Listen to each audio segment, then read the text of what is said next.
Salut à tous. Alors, on a tellement vécu des difficultés dans notre vie. On a été blessé, on a été écrasé. Et aussi, nous vivons dans un monde où il y a une telle concurrence que ça va vite pour se sentir diminué.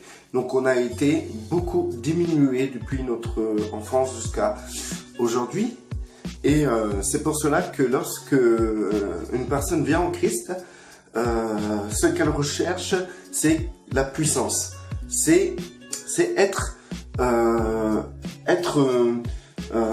personne puissante. Et c'est une motivation qui reste compréhensible vu les circonstances dans lesquelles on a été bafoué depuis des années. Je pense que le Seigneur nous comprend. Je pense plutôt, j'en suis certain, que le Seigneur nous comprend. Quand une personne vient et qu'elle recherche la puissance, qu'elle recherche l'autorité, qu'elle recherche à être bien vue dans la société, que Dieu l'élève dans la société, que Dieu l'élève dans le monde professionnel, que Dieu aussi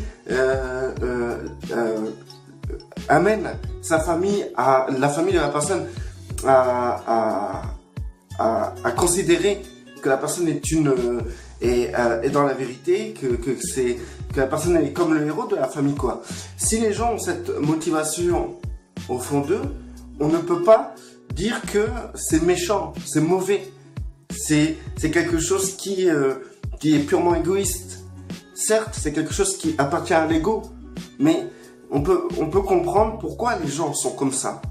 Et pourquoi nous pouvons comprendre cela, c'est que nous sommes tous comme ça. Lorsque les chrétiens ont compris qu'en Christ, ils avaient l'autorité et qu'ils pouvaient chasser des démons, il y a eu des dérives énormes. Et les personnes aussi sont parties dans la dérive.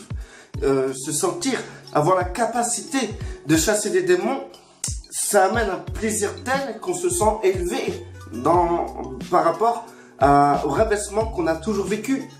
Savoir que nous avons une autorité sur terre nous amène à avoir une estime beaucoup plus supérieure. Et on veut cette autorité. On ne veut plus souffrir. On ne veut plus être dernier. Un verset qui marche très bien, c'est que ce que Dieu a promis à Abraham, qu'il serait la tête et non la queue, et ben ce verset-là, ceux qui viennent en Christ vénèrent ce verset. Ils ne veulent plus être à la queue. Ils veulent être à la tête. Et c'est légitime comme désir. Et le Seigneur le sait. Le Seigneur nous comprend que c'est légitime. Mais c'est pas parce qu'il nous comprend que nous sommes dans le bon sens de la bonne nouvelle que notre Seigneur Yeshua nous a annoncée. C'est pas parce que quelque chose est légitime que cette chose est bonne. Il faut comprendre que souvent, ce qui nous motive chaque jour sont les séquelles de ce qu'on a eu, des douleurs qu'on a reçues, des situations, des événements qui nous ont écrasés. Ces séquelles nous amènent à nous comporter d'une certaine manière dans le présent. Nous voulons être à la tête, nous voulons être estimés, nous voulons être restitués, nous voulons avoir des biens matériels, de la richesse, ne manquer de rien. Nous voulons être positionnés correctement d'un niveau raisonnable dans la société. Nous voulons avoir dans le système économique les moyens de se développer et de suivre une mode qui est selon l'image de la pensée collective. Nous voulons avoir avoir les choses que nous n'avons jamais eues. Nous voulons cela et c'est légitime. C'est pas quelque chose qui n'est pas normal. C'est totalement normal. C'est totalement normal. Donc, du coup, lorsque nous connaissons la misère, la galère, que nous connaissons le rejet, toutes ces choses-là, depuis des années, il est normal que lorsque nous venons vers le Dieu tout-possible, qu'il puisse nous restaurer, qu'il puisse nous mettre bien. Il est normal de penser ainsi. Mais ça pose un problème quand même. Il est normal qu'une personne si une personne se fait agresser, qu'ensuite elle va se protéger de toute agression. Elle va être sur la défensive tout le temps. Une personne qui a manqué, c'est normal qu'elle veut l'argent et qu'elle demande à Dieu qui est capable de tout, de lui donner cet argent. Il n'y a rien de mal. Quelqu'un qui a besoin d'une voiture potable, tous les jours, elle a du fil d'essence, elle risque même de faire prendre feu sa voiture avec ses gosses dans la voiture. Il est normal qu'elle veut une nouvelle voiture. Ses désirs, que ses désirs se portent vers ça. C'est normal. Le Seigneur le sait. Et c'est pour ça qu'il est patient envers nous. C'est pour ça que le Seigneur ne veut pas nous écraser. C'est pour ça que le Seigneur prend son temps et parfois il donne. Il donne parfois ce dont nous désirons dans notre cœur par rapport à ces situations qui nous mettent mal. Nos prières sont influencées par rapport à nos cicatrices, à nos plaies, à nos désirs et à ce que nous avons manqué. Nous voulons la restitution de ce qu'un homme normal doit avoir sur terre selon la moyenne mondiale. C'est normal. C'est normal. Une maman qui a perdu ses enfants à cause de la famine, c'est normal que lorsqu'elle vient à Dieu, elle refuse d'être dans la pauvreté.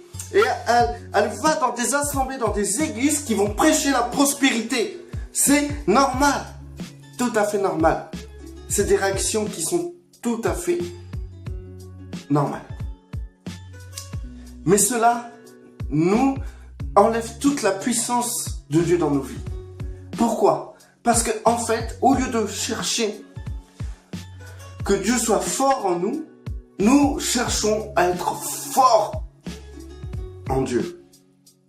Nous cherchons la restitution, la force, la puissance, la richesse, on recherche à être bien vu, on recherche à être fort. Quand on va dans la société, en tant que chrétien, on veut être ces chrétiens qui vont dans ces systèmes avec toute la gloire et la force de Dieu. Nous voulons être forts partout où nous allons. Nous voulons resplendir de force et de puissance. C'est pour ça qu'on utilise les versets de la Bible. C'est pour ça que nous avons des assemblées qui prêchent le fait que Dieu va vous amener à être premier, être au-dessus d'un tel, être meilleur, avoir de l'argent, ne manquer de rien, ne vous faire gravir les échelons professionnels. En fait, nous prêchons le Dieu qui amène un culte de la personnalité. Nous voulons avoir une personnalité, une identité forte. Donc nous prions Dieu en sorte qu'il met à disposition toutes sortes de choses pour que nous soyons forts. Mais c'est cette direction-là qui nous conduit, qui nous amène à perdre de la puissance. Nous voulons être forts, mais au lieu d'être forts, nous perdons de la puissance. Le plus souvent, dans une assemblée, lorsqu'il y a le culte de la personnalité, lorsqu'on va prêcher le fait que nous devons être forts, nous devons être à la tête, pas à la queue, que nous devons manquer de rien, etc., que Dieu pourvoit à tout, etc., qu'il faut avoir la foi, que Dieu va nous élever dans les échelons sociaux, économiques et professionnels. Dans ces assemblées-là, on voit toujours c'est une minorité qui se parviennent à obtenir cela, à être cela, parce qu'ils étaient déjà cela avant d'être chrétiens. La plupart des personnes qui sont bien dans la société l'ont été déjà avant d'être chrétiens. Et pour être bien dans cette société, ils ont dû charnellement pouvoir développer des années d'études et aussi ils ont été disposés par rapport à leur héritage, par rapport à leurs parents et par d'autres choses. Il arrive que des personnes qui sont parties de rien ont réussi à prospérer, mais quoi qu'il arrive, ces personnes-là ont dû lutter, se battre, ils ont dû se fortifier leur personnalité, leur identité, fortifier ce dont ils sont. Mais plus tu chercheras à être fort, plus tu perdras de la puissance. C'est comme ça. C'est comme ça. Maintenant, il est bien écrit quelque part dans la Bible. D'ailleurs, je prépare la Bible. Donc, alors Corinthiens, 2 Corinthiens, chapitre 12, verset 10. Alors, verset 10, voilà. C'est pourquoi je me plais dans les faiblesses, dans les insultes, dans les détresses, dans les persécutions, dans les angoisses pour Christ. Car quand je suis faible, c'est alors que je suis fort. Donc, voilà. Donc, pour vous dire que, en fait, là, Paul amène une autre vision de la force. La vision de la force que nous avons aujourd'hui, de pouvoir retrouver notre héritage, de pouvoir être rétabli, être établi aussi dans la société, d'être mis à la tête et non à la queue, d'être fort, d'être quelqu'un de fort. Cette vision-là est une bonne vision, mais le problème, ce n'est pas celle de Dieu. C'est pas comme ça que Dieu veut procéder les choses. Maintenant, vouloir être fort d'une certaine manière amène le conflit, amène la division, amène à vouloir écraser l'autre. Parce que tu ne peux pas être fort selon la pensée collective sans écraser l'autre. Tu ne peux pas non plus utiliser Dieu pour qu'il puisse te rendre plus fort qu'un autre et humilier l'autre. C'est pas comme ça que ça se passe. Christ, il n'a pas montré sa force en nous humiliant. Il a montré sa force en se mettant en dessous de nous, en s'humiliant, en étant un serviteur. Il a été fort parce que il a manifesté toute la faiblesse d'un être humain. Et Dieu a été sa force. Christ n'a pas été fort parce qu'il était le Fils de Dieu. Christ a été fort parce qu'il était un être humain faible. Et que Dieu a été pour lui sa force. Ce que Christ a accompli en tant qu'homme, il a accompli en tant que personne faible, affaiblie par la chair, affaiblie par une condition humaine dans un monde hostile. Et c'est grâce à cette humilité. Il n'a pas demandé à Dieu de le rendre plus puissant que Hérode. Il n'a pas demandé à Dieu de le rendre plus puissant que les Romains, que les pharisiens.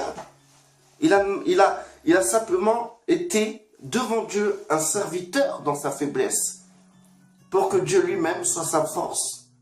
Car tout ce qu'il a accompli, c'est à travers le Père qu'il a accompli. C'est le Père qui l'a accompli en lui.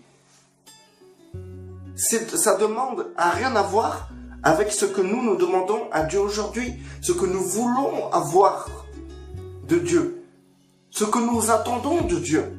Nous attendons de Dieu qu'il nous rende forts. C'est pas le plan de Dieu. Dieu veut nous rendre dans l'humilité. Que la seule force qui peut être, c'est simplement Dieu en vous. Selon sa volonté. Mais Dieu, il s'en fout d'être un patron. C'est pas son problème d'être un patron d'une entreprise. Ou que vous soyez meilleur que telle personne ou telle personne. Ou que vous ayez les vêtements à la mode dernier cri. Que vous ayez tous les diplômes qui peuvent exister sur Terre. Dieu, c'est pas ça sa force. Sa force, c'est d'accomplir son plan, sa volonté. Et en vous, il veut accomplir les plans qu'il a préparés d'avance pour chacun d'entre nous. C'est lorsque je suis fort, c'est lorsque je suis faible. Car quand je suis faible, c'est alors que je suis fort. Si tu veux être fort, il faudra que tu revoies ta manière de vouloir être fort. Ta manière de te considérer fort. C'est quoi pour toi d'être fort? C'est quoi pour toi d'être à la tête et non à la queue? C'est quoi pour toi? Est-ce que c'est gravir les gestion professionnelle, économique et sociale? Est-ce que c'est d'être bien vu dans ta communauté? Est-ce que c'est d'être prospère sur terre? C'est quoi pour toi d'être fort? Quand tu demandes à Dieu toutes ces choses qui t'amènent à un certain équilibre dans cette société, comment peux-tu considérer que tes demandes peuvent être à la volonté de Dieu? Tes désirs. Est-ce que tes désirs, est-ce que tes prières ne sont pas le résultat des stigmates qui sont en toi, des douleurs qui sont en toi. Le fait que tu as toujours été rejeté, tu cherches la puissance pour que les gens te respectent, que les gens voient en toi quelqu'un d'important. Est-ce que tu veux que les gens te considèrent comme une personne importante? Est-ce que c'est important pour toi? Si c'est ça, si c'est important pour toi, c'est ça la force que tu veux. C'est ça cette force que tu veux. Et tu vas prier Dieu pour qu'il t'ouvre les portes, les chemins, pour que tu sois conduit et amené dans cette position de force devant les autres, cette position qui va cicatriser, qui va t'aider à te remettre d'un passé raté, fructueux, qui n'est pas fructueux, un passé dans lequel tu as été écrasé. Si tu veux être fort, comprends déjà c'est quoi être fort. C'est quoi en Dieu, en Christ, d'être fort. C'est quoi? C'est simple. Tu as les œuvres que le Père a préparées d'avance pour toi et il te faut de l'énergie, de la capacité, du vouloir et du faire pour accomplir les œuvres que le Père a préparées pour toi. Et dans ces œuvres-là, le Père sera ta force. Christ, quand il était sur terre, il devait accomplir les choses que le Père a préparées d'avance pour lui. Mais humainement, il était trop faible pour accomplir ça. Vous imaginez pas la pression qu'il a eue, pas lorsqu'il allait à la croix, hein, où il priait, mais tous les jours, la pression qu'il devait avoir dans ce monde hostile et démoniaque. Il devait avoir une sacrée pression tout le temps. Et il devait, humainement, c'est impossible. Impossible. Ce que Christ a fait humainement, c'est impossible. Mais pour qu'il puisse accomplir la volonté du Père, Père a été dans sa faiblesse, sa force. Si tu veux que Dieu soit fort pour toi, il sera fort pour que tu puisses accomplir les œuvres qu'il a préparées d'avance pour toi. Et non pour que tu puisses être fort selon ta vision des choses. Selon tes stigmates, tes cicatrices du passé. Selon le fait que tu désires être estimé, avoir un pouvoir d'achat, ou être professionnellement bien positionné, à travers les échelons, être respecté par tous tes collègues, être bien vu, être habillé en costard bien, nickel.